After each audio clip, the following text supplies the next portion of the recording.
Hello दोस्तों, कैसे हैं आप सब। स्वागत है आप सभी का कॉमिक वर्ल्ड चैनल पर। तो चलिए दोस्तों, शुरू करते हैं नूतन चित्रकथा में भूतनाथ सीरीज़ की भूतनाथ का मुकाबला का दूसरा और अंतिम भाग। तब चंदन सिंह और साथी घोड़ों पर बैठ चुके थे जब कुछ लोग ठाकुर अमर सिंह को लेकर आए। क्यों ठाकुर, अपना धर्म नहीं निभाओगे?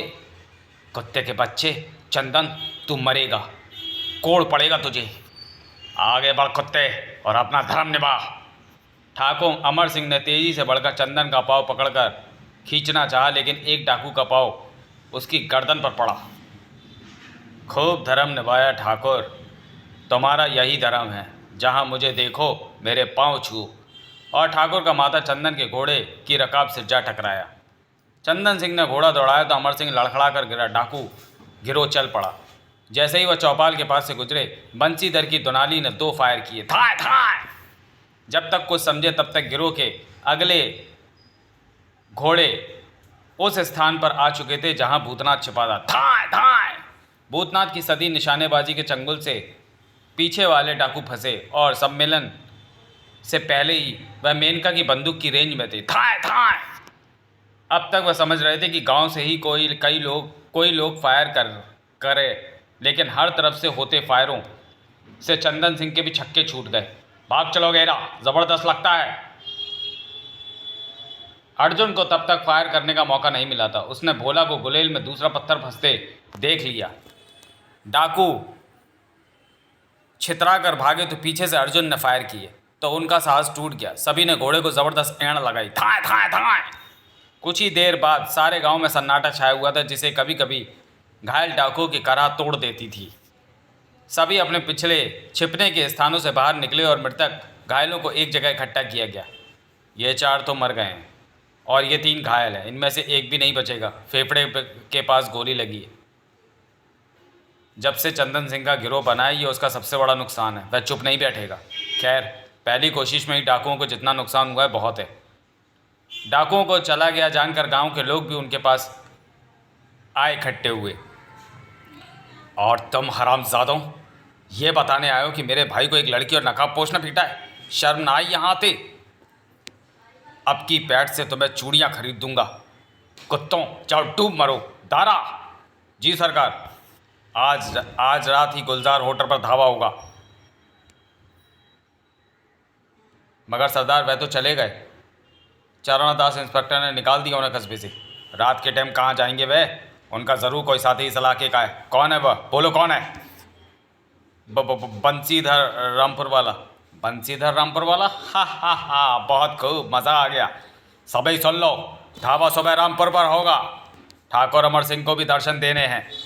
तभी एक लंबा चौड़ा आदमी आगे आया। जो भी होगा देखा जाएगा। अब से हम भी तुम्हारे साथ हैं। और फिर हमें पता लग गया है कि चंदन सिंह को भी मारा जा सकता है। जब वो वाले हमारे लिए लड़ सकते हैं तो हम क्यों पीछे रहें? अब आप लोग किसी को कस्बे भेजिए, जिलेबी भेजिए पुलिस के उच्च अधिकारी को सूचना देने। वैसे बाबा उच्च स्तर के अधिकारियों से बात करने गए ही हुए हैं। कस्बे के पुलिस स्टेशन इंचार्ज डाकुओं के मरने और घायल होने की सूचना पाकर मन से खुश होता दौड़ा आया था। उसने किसी भी गांव वाले से बात नहीं की। सबसे पहले लाश कब्जे में की, क्योंकि घायलों को तो अस्पताल भेजा जा चुका था। फिर एक हवलदार के साथ सलाह करने लगा। ध्यान से देखो, इनमें से कोई इनामी तो नहीं है? नहीं साहब, इंस्पेक्टर मनी मन योजना बना चुका था। हवलदार हेतुराम? जी साहब। 4 डाकू मारने में और 3 को घायल करने में बहुत मेहनत लगती है। क्यों, लगी है ना? बूढ़ा हवलदार तुरंत इंस्पेक्टर की बात समझ गया। जी हाँ जनाब। 150 303 के कारतूस खर्च हुए। 30-40 आदमियों के गैंग में से 4 मारे, 3 जख्मी किए। एक सिपाही के हाथ पर चाकू ने तलवार से वार किया। समझ गया, वही सिपाही जिसके हाथ पर थाने से छूटा गिलास लगा था। वाह, बन गया काम। आओ फिर कुछ कारतूस खर्च करें। जल्द ही गांव का वातावरण एक बार फिर फायरों की आवाज़ से गूंज उठा। थाए थाए थाए। पुलिस दल हवा में गोलियां चला रहा था। उधर दोपहर बाद बाबा जिले के पुलिस अधीक्षक को रामपुर की स्थिति और पुलिस रवैये के बारे में बता रहे थे। और जनाब, हद तो उस समय हुई जब डाकुओं के डर से हमें इंस्पेक्टर ने रात के समय कस्बे से निकाल दिया। मेरी 100 साल से ज़्यादा उम्र में मैंने अंग्रेजी और देसी पुलिस देखी है, मगर ऐसी नहीं। ये बात तो बुज़ुर्ग और आप भी मानेंगे कि पांचों उंगलियां बराबर नहीं होती। जी हाँ, मैं समझता हूँ आपकी बात को। वह भी कर्तव्यपरायण पुलिस वाले ही होते हैं जो असली मुठभेड़ों में अपनी जान गंवाते हैं, और चरण दास जैसे इस विभाग में बहुत कम है, ये भी जानता हूँ। जी हाँ, ठीक यही बात मैं कहने वाला था। पुलिस विभाग भ्रष्ट नहीं है। जो ऐसे लोग होते हैं उनके पीछे भी कारण होते हैं। खैर, मैं कल चलकर देखता हूँ क्या हो रहा है वहाँ। तभी चपरासी अंदर आया। साहब, रामपुर से एक आदमी डाकुओं से मुकाबले की सूचना लाया और आपसे मिलना चाह रहा है। रामपुर? भेजो उसे। बंसीधर का भेजा आदमी अंदर आया और बैठकर सारी बात बताई। साहब, फिर डाकू आए और उस आदमी और लड़की ने गांव के मुखिया और एक जवान के साथ मिलकर 4 को मारा, 3 को घायल कर दिया। जी हाँ, तो वह लड़की आपकी पोती है और वह आदमी प्रसिद्ध भूतनाथ आपका होने वाला दामाद। तभी एक सिपाही चपरासी के साथ अंदर आया और सल्यूट मारकर बोलने लगा। साहब, मैं कस्बे के पुलिस स्टेशन में हूँ। हमने अपने एसओ के नेतृत्व में चंदन सिंह गैंग के 4 आदमियों को मार गिराया और 3 घायल हुए हैं। एक सिपाही घायल हुआ है। ये क्या गोरख धंधा है? आप कृपा करके हमारे साथ चलिए जांच करने, पर सब पता चल जाएगा। एसपी साहब सोचने लगे कि जब वे रामपुर जाएंगे तो चरणदास आकर क्या क्या नाटक करेगा। वो साहब, हम लोग खूब लड़े और हमने डाकू मारे भी और घायल भी किया। खूब। एसपी साहब चपरासी से बोले, इंस्पेक्टर भजन सिंह से कहो 5-10 आदमी लेकर तैयार रहे, हमें तुरंत रामपुर जाना होगा। जी साहब। इधर सभी लोग डाकुओं को मार भगाने से प्रसन्न थे। किसी को भी भोला के गैंग के पीछे जाने का पता भी ना चला, और भोला थका हारा एक पेड़ पर छिपा बैठा था डाकुओं के गिरोह के पास। डाकुओं के पड़ाव में चंदन सिंह बुरी तरह से परेशान टहल रहा था। उसके सभी साथी सर झुकाए बैठे थे। सरदार, ये क्या हुआ है? हमारे 7 साथी कम हुए। चुप रहो, मुझे सोचने दो। उन्होंने 7 मारे, हम 70 मारेंगे। अचानक सभी चौंके। वह कुत्ते बहुत खुश हो रहे होंगे कि चंदन को मार भगाया है। जब रात को ससुरे ज़्यादा खुश होंगे तो धावा होगा। रास्ते में जितने भी गांव पड़ेंगे सबका कल्याण करते चलेंगे। जान माले चलना, कुत्तों को पता चलना चाहिए शेर शेर ही है।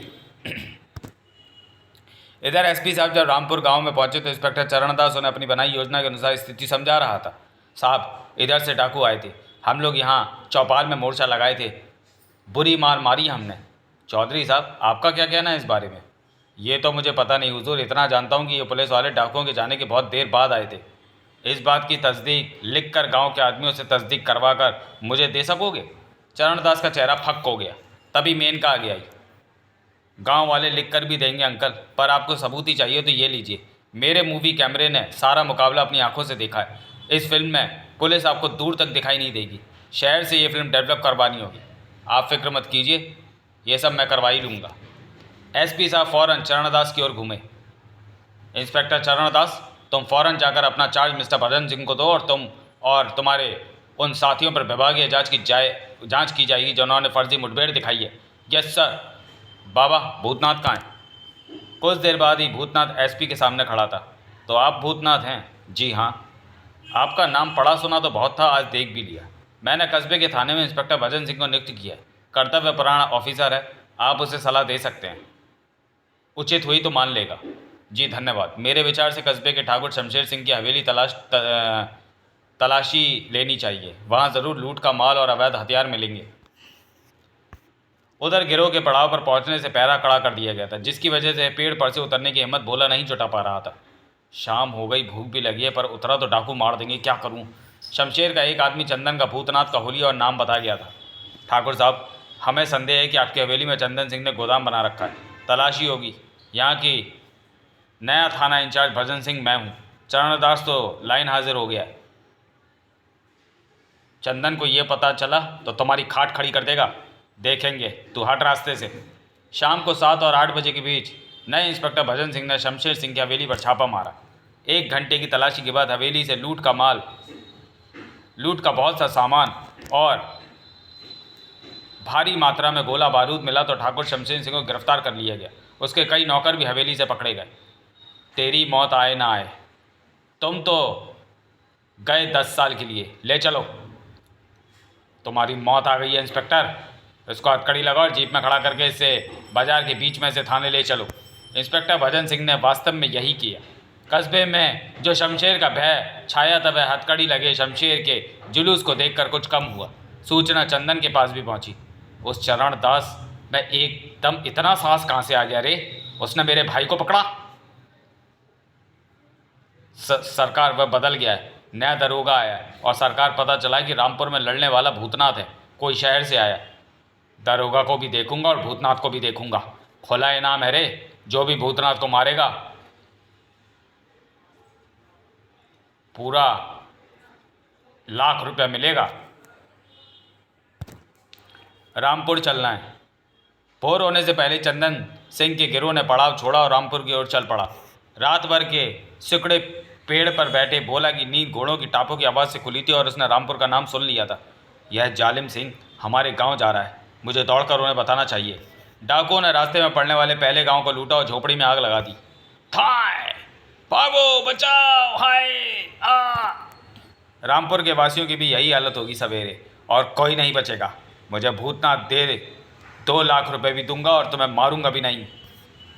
भूखा प्यासा और थका मांदा भोला जब दौड़ता हुआ गांव के पास से गुजरा तो उसकी चाल और भी तेज़ हो गई। मैं जल्दी गांव पहुंचकर उन लोगों को बता दूं, नहीं तो ये मेरे गांव को भी आग लगा देंगे।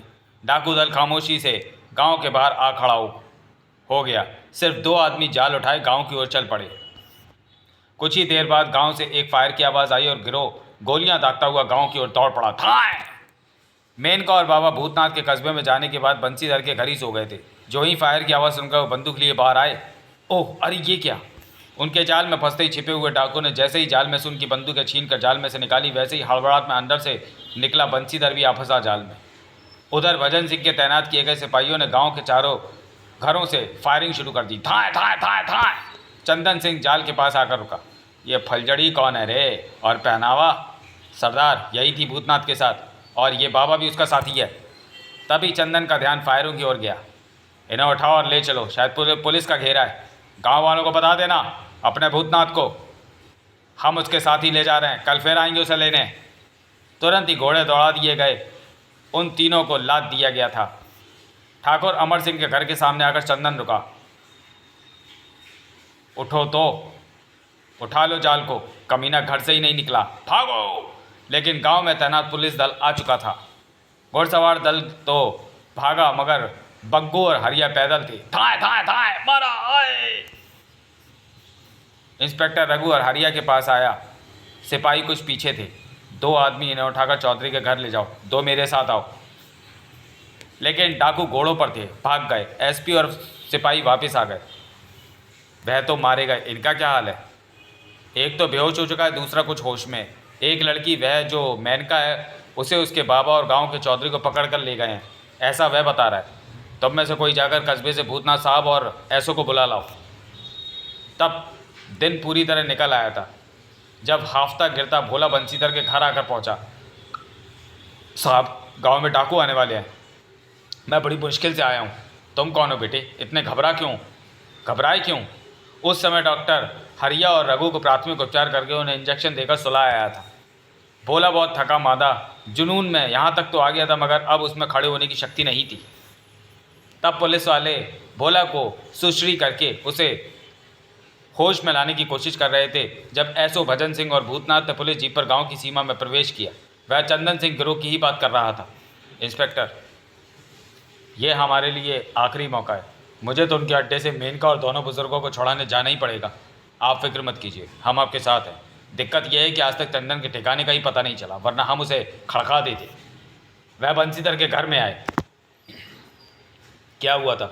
इंद्रसेन कैसे ले गया बहनों? सर, लगता है पहले उन्होंने चुपचाप जाल बिछाए, फिर जब फायरों की आवाज़ को सुनकर वह निकले और फंस गए, और तुम लोग खड़े देखते रहे मुंह का। इंस्पेक्टर, अगर मुझे डाकुओं का ठिकाना पता होता। नहीं साहब, हमने 2 डाकू पकड़े हैं जिंदा, और वह भी पता है साहब। सब इंस्पेक्टर इंद्रसेन उन्हें भोला के पास ले आया, जिन्हें अब आहिस्ता आहिस्ता होश आ रहा था। तुम्हें डाकुओं के ठिकाने का पता है? बोलो, पता है कुछ तुम्हें?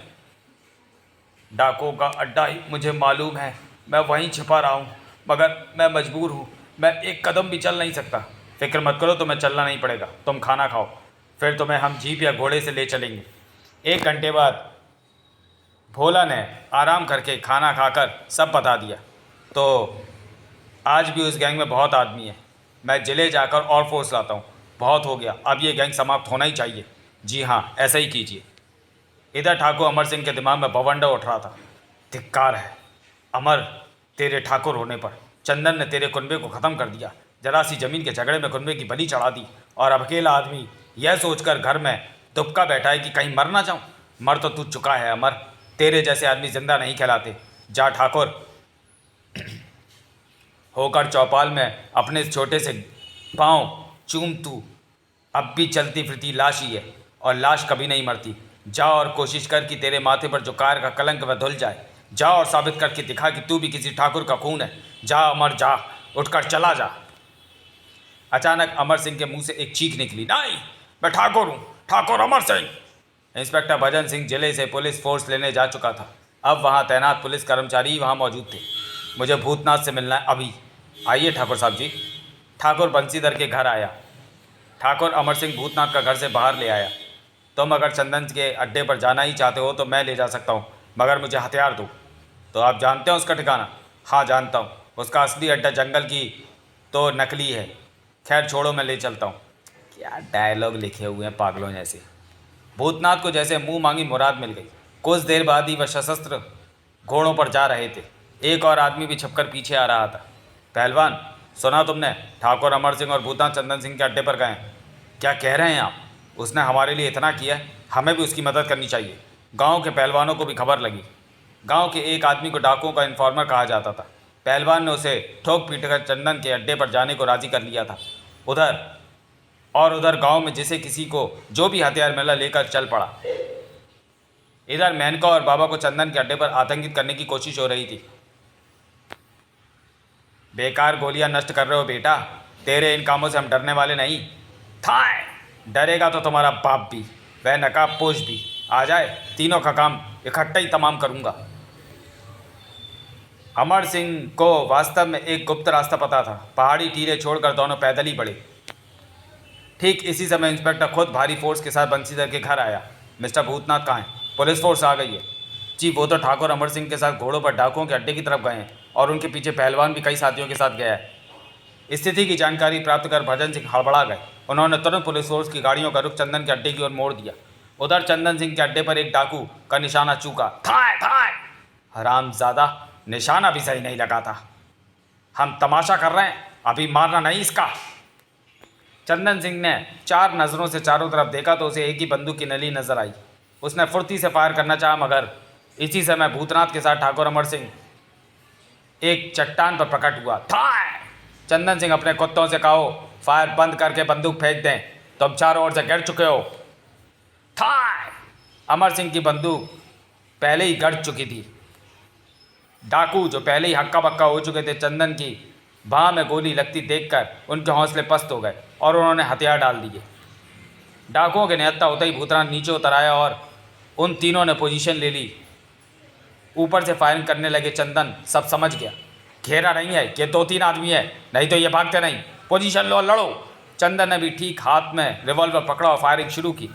चंदन ने अपना खेल खत्म समझकर खिसकना चाहा, मगर ठाकुर साहब भाग रहे हो? चंदन, शर्म नहीं आती क्या?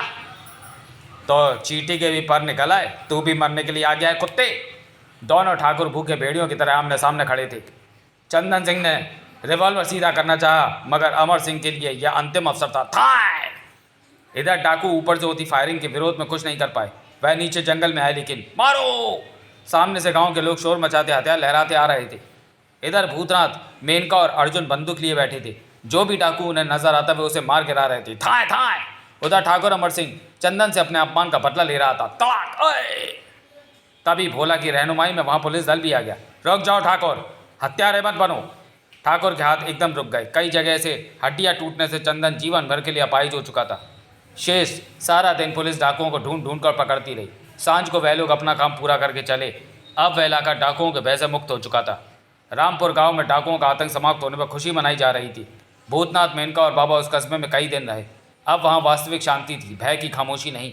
भोला को सरकारी खर्च पर पढ़ने भेज दिया गया और छुट्टी पर आए लांस नायक अर्जुन को बहादुरी देखकर आईजी पुलिस ने उसे पदोन्नति देने की सिफारिश की थी। भूतनाथ और मेनका कस्बे में जिधर से भी गुजर जाते लोग उन्हें सलाम करते। समाप्त। तो चलिए दोस्तों, वीडियो को यहीं समाप्त करते हैं और मिलते हैं भूतनाथ सीरीज़ की अगली कॉमिक्स बादलों का जाल में। तब तक के लिए धन्यवाद।